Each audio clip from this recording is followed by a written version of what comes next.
ਬਿਠਾ ਕੇ ਕੋਲ ਬੱਚਿਆਂ ਨੂੰ ਸੁਣਾ ਅब्बास ਦੇ ਕਿੱਸੇ। ਆਹਾ, ਤੂੰ ਪੈਦਾ ਆਪਣੀ ਨਸਲਾਂ ਵਿੱਚ ਵਫਾਵਾਂ ਹੁੰਦੀਆਂ ਵੇਖੀ ਵਾਹ ਵਾਹ ਵਾਹ ਵਾਹ, ਕਿ ਗਾਜ਼ੀ ਅब्बास ਸਲਾਮੁੱਲਾ ਅਲੈਹ ਉਹਨਾਂ ਦੇ ਕਿੱਸੇ ਸੁਣਾਓਗੇ ਨਾ। ਜੀ ਜੀ ਜੀ ਜੀ ਜੀ, ਉਹਨਾਂ ਨੇ ਵਫਾ ਕੀਤੀ, ਵਫਾ ਦੇ ਪੈਕਰ ਅਲੰਬਰਦਾਰ ਹੋਏ ਬੇਸ਼ੱਕ ਬੇਸ਼ੱਕ ਤੇ ਬੇਸ਼ੱਕ, ਤੁਹਾਡੀ ਨਸਲਾਂ ਦੇ ਵਿੱਚ ਵਫਾ ਹੀ ਹੋਏਗੀ। ਇੰਜੀ ਗੱਲ, ਤੁਸੀਂ ਮੈਂ ਤੁਹਾਡੇ ਰਿਸ਼ਤੇ ਦੀ ਗੱਲ ਨੂੰ ਥੋੜਾ ਜਿਹਾ ਪਿੱਛੇ ਕਰਕੇ ਉਸ ਤੋਂ ਪਹਿਲਾਂ ਇੱਕ ਮੁੰਡ ਬੰਨਣਾ ਗੱਲ ਜੀ ਜੀ ਜੀ ਜੀ, ਅੱਜ ਤੁਸੀਂ ਆਪਣੇ 1 ਸਾਲ 1.5 ਸਾਲ 2 ਸਾਲ ਦੇ ਬੱਚੇ ਨੂੰ ਕਹੋਗੇ ਨਾ ਉਹ ਕੁੱਤਾ ਆਗੇ ਪਰਾਂ ਹੋ ਜਾ, ਹਾਂ ਸਾਰੀ ਜ਼ਿੰਦਗੀ ਕੁੱਤੇ ਕੋ ਡਰਦਾ ਰਹੇਗਾ। ਠੀਕ ਬਾਤ ਹੈ, ਇੰਜੀ ਅੰਮਾ ਗੱਲ, ਆਖਿਆ ਕਿ ਨਾ ਪਰ ਅੰਦਰ ਲੁਕ ਜਾ ਤੇ ਰੱਬ ਆ ਗਏ ਨੇ ਮਾਰਨਾ ਹੀ। ਹਾਂ ਸਾਰੀ ਉਹਨਾਂ ਨੂੰ ਇੱਕ ਫਰੈਂਡਲੀ ਮਾਹੌਲ ਦਿਓ, ਮਾਂ ਪਿਓ ਭੈਣ ਭਰਾ। ਜੀ ਜੀ ਜੀ, ਬੱਚਾ ਏ 7 ਸਾਲ ਤੱਕ ਉਹਦੇ ਤੇ ਸ਼ਰਾ ਵਾਜਬ ਨਹੀਂ, ਤੁਸੀਂ ਦੁਨੀਆ ਕਿੰਜ ਵਾਜਬ ਕਰਦੇ ਹੋ। ਵਾਹ ਵਾਹ ਵਾਹ ਵਾਹ, ਵੈਰੀ ਗੁੱਡ, ਯਾਨੀ ਕਿ ਉਹਦੇ ਕੋਲ 7 ਸਾਲ ਤੱਕ ਇੱਕ ਮੈਂ ਬੜਾ ਨਾਉਜ਼ ਬਿੱਲਾ ਫਿਕਰਾ ਬੋਲਣ ਚੱਲਾਂ ਕਿ ਬੰਦੇ ਫਤਵਾ ਨਾ ਦੇ ਦੇਣ। 7 ਸਾਲ ਤੱਕ ਤੇ ਅੱਲਾ ਵੀ ਨਹੀਂ ਉਹਨੂੰ ਪੁੱਛਦਾ,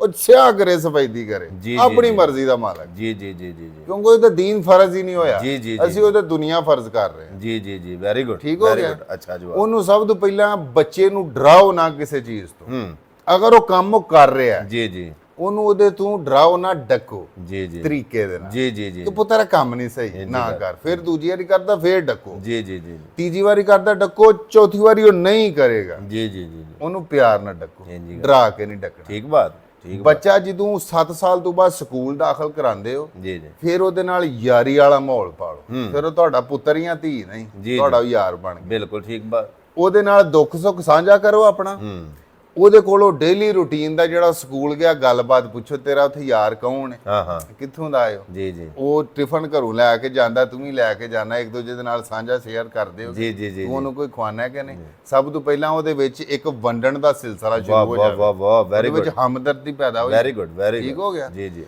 ਉਹਨਾਂ ਨੂੰ ਇਹ ਚੀਜ਼ਾਂ ਬੱਚਿਆਂ ਨੂੰ 7 ਸਾਲ ਤੋਂ ਬਾਅਦ ਦੱਸਣੀਆਂ ਸ਼ੁਰੂ ਕਰ ਦਿਓ। ਜੀ ਜੀ, ਜਦੋਂ ਉਹ 12 14 15 ਸਾਲ ਦਾ ਹੋ ਜਾਂਦਾ ਨਾ, ਜੀ, ਫਿਰ ਉਹਨੂੰ ਬਿਲਕੁਲ ਆਪਣਾ ਹਾਣੀ, ਜਿਵੇਂ ਯਾਰ ਅਸੀਂ ਦੋਏ ਹਾਣੀ ਬੈਠੇ ਜੀ ਆ, ਜੀ ਜੀ, ਇੰਜ ਆਪਣਾ ਉਹਨੂੰ ਹਾਣੀ ਬਣਾ ਲਓ। ਭਾਵੇਂ ਤੁਸੀਂ 50 ਸਾਲ ਦੇ ਹੋ, 14 ਸਾਲ ਦਾ, ਠੀਕ ਬਾਤ, ਉਹਨੂੰ ਘਰ ਦੇ ਵਿੱਚ ਹੀ ਇੱਕ ਯਾਰਾਨਾ ਤੁਹਾਡੇ ਨਾਲ ਉਹਦਾ ਪੈ very good, very good, very good, ਉਹਨੂੰ ਦੱਸੋ ਪੁੱਤਰ ਜਿਹੜਾ ਯਾਰ ਉਹਦੇ ਕੋਲ ਬਵਿਆ ਖਲੋਇਆ ਕਰੋ। ਜੀ ਜੀ ਜੀ, ਜ਼ਿੰਦਗੀ ਦੇ ਵਿੱਚ ਵੇਖੋ, ਇੱਕ ਦਿਨ ਦੇ ਵਿੱਚ ਅੱਲਾ ਨੇ 23 ਘੰਟੇ 59 ਮਿੰਟ ਤੇ ਚੰਦ ਸੈਕਿੰਡ ਜਿਹੜੇ ਦਿੱਤੇ ਨੇ ਨਾ, ਜੀ ਜੀ, ਇਹਦੇ ਵਿੱਚ ਉਹਦੀ ਵਹਦਨੀਅਤ ਦਾ ਵੀ ਉਹਦਾ ਪ੍ਰਚਾਰ ਕਰੋ, ਆਪਣੀ ਨਮਾਜ਼ ਵੀ ਪੜੋ, ਆਪਣੇ ਮਾਂ-ਬਾਪ ਨੂੰ ਵੀ ਟਾਈਮ ਦਿਵੋ। ਤੇ ਜਿਹੜੇ ਤੁਹਾਡੇ ਯਾਰ ਨੇ, ਮੌਲਾ ਅਲੀ ਕਰਮੁੱਲਾ ਵਜਹੁਲ ਕਰੀਮ ਨੇ ਫਰਮਾਇਆ ਕਿ ਉਹ ਬੰਦਾ ਬਿਲਕੁਲ ਹੀ ਕੰਗਲਾ ਫਕੀਰ ਹੈ ਜਿਹਦਾ ਕੋਈ ਅੱਛਾ ਯਾਰ ਹੀ ਨਹੀਂ। ਅੱਲਾਹੁ ਅਕਬਰ, ਯਾਰ ਨਗੀਨੇ ਹੁੰਦੇ, ਬੇਸ਼ੱਕ ਬੇਸ਼ੱਕ ਬੇਸ਼ੱਕ, ਠੀਕ ਹੈ ਨਾ। ਬੇਸ਼ੱਕ, ਯਾਰ ਦੋਸਤ ਦੋ ਸੱਤ ਤੂੰ ਹੈ, ਜੀ ਜੀ ਜੀ, ਦੋ ਸੱਤ ਹੋ ਗਏ ਨੇ ਜੀ, ਜਾਂਦੇ ਨੇ, ਸਾਤ ਸੱਤ ਹਾਂਜੀ ਹਾਂਜੀ ਹਾਂਜੀ ਹਾਂਜੀ ਹਾਂਜੀ, ਇਹ ਨਹੀਂ ਕਿ ਦੋ ਸੱਤ ਹੋ ਗਏ, ਵਾਹ ਵਾਹ ਵਾਹ ਇਹ ਵਾਹ, ਦੋਸਤ ਹੈ। ਜੀ ਜੀ ਜੀ ਠੀਕ ਹੈ ਨਾ। ਜੀ ਜੀ ਜੀ ਕਿ ਉਹਨੂੰ ਯਾਰਾਂ ਦੋਸਤਾਂ ਦੇ ਨਾਲ ਵੀ ਬਿਠਾਓ। ਜੀ ਜੀ ਜੀ, ਅਗਰ ਉਹਦੇ ਯਾਰ ਦੋਸਤ ਉਹਨੂੰ ਬੁਰਾ ਮਸ਼ਵਰਾ, ਬੁਰੀ ਮੱਤ ਦੇ ਰਹੇ ਨੇ, ਉਹ ਤੁਹਾਡੇ ਤੱਕ ਜ਼ਰੂਰ ਪਹੁੰਚੇਗੀ ਅਗਰ ਤੁਹਾਨੂੰ ਆਪਣਾ ਯਾਰ ਬਣਾ ਲਿਆ ਤੇ ਜੀ ਜੀ, ਆਪਣੇ ਪੁੱਤਰ ਨੂੰ। ਜੀ ਜੀ ਜੀ, ਠੀਕ ਹੋ ਗਿਆ। ਠੀਕ ਆਂਦੇ ਹੋ, ਤੁਸੀਂ ਉਹਨੂੰ ਫਿਰ ਮਨਾ ਵੀ ਕਰ ਸਕਦੇ ਹੋ ਆਸਤਾ, ਜੀ ਜੀ ਜੀ, ਉਂਝ ਹੀ ਜਿੰਜ ਮੈਂ ਦੱਸਿਆ, ਵੈਰੀ ਗੁੱਡ, ਵੈਰੀ ਗੁੱਡ,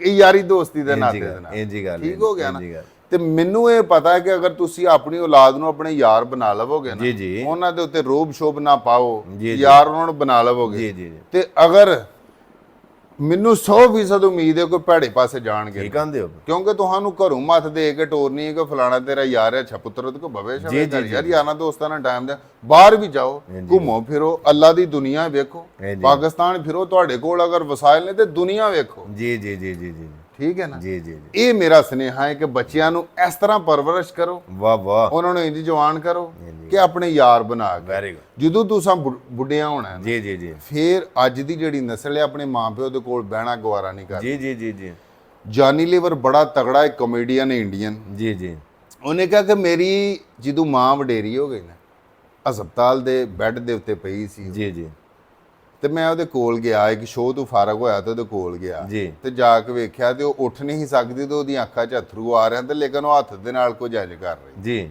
ਇੰਜ ਕਰ ਰਹੀ। ਜੀ, ਨਰਸ ਨੇ ਮੈਨੂੰ ਇੰਨੀ ਗੱਲ ਕਹੀ ਕਿ ਤੂੰ ਦੁਨੀਆ ਨੂੰ ਹਸਾਨਾ ਹੈ, ਕਾਮੇਡੀ ਕਰਨਾ ਹੈ, ਫਿਲਮਾਂ ਦੇ ਵਿੱਚ ਤੇਰਾ ਨਾਂ ਹੈ, ਹਾਲੀਵੁੱਡ ਲਾਲੀਵੁੱਡ ਤੱਕ ਤੂੰ ਕੰਮ ਕੀਤਾ ਜੀ, ਹੈ, ਜੀ, ਲੇਕਿਨ ਤੈਨੂੰ ਇੰਨਾ ਨਹੀਂ ਪਤਾ ਤੇਰੀ ਮਾਂ ਤੈਨੂੰ ਕੀ ਕਹਿਣਾ ਚਾਹ ਰਹੀ। ਆਹਾ, ਉਹ ਕਹਿਣਾ ਚਾਹ ਰਹੀ ਅੱਜ ਮੈਨੂੰ ਕੁਝ ਆਪਣੇ ਹੱਥ ਦੇ ਨਾਲ ਖਵਾ ਜਾਂ ਪਿਆ, ਵਾਹ ਵਾਹ ਵਾਹ ਇਹ ਵਾਹ, ਉਹਦੇ ਤੇ ਟਾਈਮ ਆ ਗਿਆ। ਜੀ ਜੀ ਜੀ ਜੀ ਜੀ, ਠੀਕ ਹੋ ਗਿਆ। ਜੀ ਜੀ ਜੀ ਜੀ, ਕਿ ਇੱਕ ਟਾਈਮ ਵਾਲਦੈਨ ਦੇ ਉੱਤੇ ਐਸਾ ਆ ਜਾਂਦਾ ਕਿ ਜਦੋਂ ਉਹਨਾਂ ਨੂੰ ਪੈਸਾ, ਦੌਲਤ, ਸ਼ੋਹਰਤ, ਗੱਡੀ, ਹਰ ਚੀਜ਼ ਤੋਂ ਬੇਬਾਕ ਹੋ ਗਏ ਹੁੰਦੇ ਨੇ, ਸਿਰਫ ਉਹਨਾਂ ਨੂੰ ਔਲਾਦ ਦੀ ਸੋਭਤ ਚਾਹੀਦੀ ਹੁੰਦੀ ਕਿ ਮੇਰਾ ਧੀ ਪੁੱਤਰ ਮੇਰੇ ਕੋਲ ਬਵੇ, ਵਾਹ ਵਾਹ, ਮੇਰੇ ਨਾਲ ਉਹ ਦੁੱਖ ਸੁੱਖ ਜੀ ਸਾਂਝਾ ਜੀ ਜੀ ਜੀ ਜੀ ਮੇਰੇ ਦਿਮਾਗ ਦੇ ਉੱਤੇ ਜਿਹੜਾ ਭਾਰ ਬਣਿਆ ਇਹਨੂੰ ਵੰਡਾਏ ਹੋ। ਇੰਜੀ ਗੱਲ ਇਸ ਵਾਸਤੇ ਆਪਣੀ ਔਲਾਦ ਨੂੰ ਆਪਣਾ ਯਾਰ ਬਣਾ ਲਓ, ਵਾਹ ਵਾਹ ਵਾਹ ਆਪਣੇ ਦੁੱਖ ਸੁੱਖ ਦਾ ਸਾਥੀ ਬਣਾ ਲਓ, ਵਾਹ ਵਾਹ ਤਾਂ ਕਿ ਜਦੋਂ ਤੁਹਾਨੂੰ ਉਹਨਾਂ ਦੀ ਲੋੜ ਪਵੇ ਨਾ, ਤੁਹਾਡਾ ਦਿਮਾਗ ਭਾਰਾ ਹੋ ਚੁੱਕਿਆ ਹੈ ਦੁਨੀਆ ਦੀਆਂ ਗਮੀਆਂ ਟੈਨਸ਼ਨਾਂ ਦੇ ਨਾਲ। ਇੱਕ ਟਾਈਮ ਆ ਜਾਂਦਾ ਜਦੋਂ ਤੁਸੀਂ ਪੈਸਾ ਕਮਾਉਣਾ ਛੱਡ ਦਿੱਤਾ, ਇਹ ਸਭ ਕੁਝ ਛੱਡ ਦਿੱਤਾ, ਸਿਰਫ ਘਰ ਹੀ ਬੈਠੇ ਹੋ। ਇੰਜੀ ਗੱਲ ਉਦੋਂ ਤੁਹਾਨੂੰ ਸਿਰਫ ਇੱਕ ਲੋੜ ਹੈ